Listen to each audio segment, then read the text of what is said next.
Dans les hôpitaux de Gaza, les bébés meurent faute d'électricité. L'armée israélienne encercle le principal établissement de santé du territoire palestinien.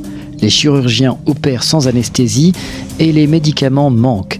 Mais Benyamin Netanyahou refuse toujours d'arrêter le massacre qui a fait plus de 11 000 morts depuis le 7 octobre. Est-ce qu'on peut appeler ça du terrorisme d'État ? Il y a quelques semaines, lorsque le premier hôpital a été touché par un bombardement, Israël a affirmé que c'était le Hamas. Ensuite, lorsqu'Israël a bombardé l'hôpital indonésien de Gaza, elle a affirmé que c'était parce qu'il y avait un homme armé.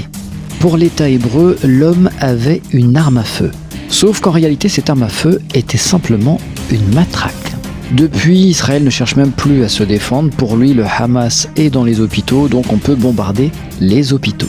Sur Twitter, à défaut d'être actif dans la vraie vie, les Nations Unies rappellent quelques règles élémentaires.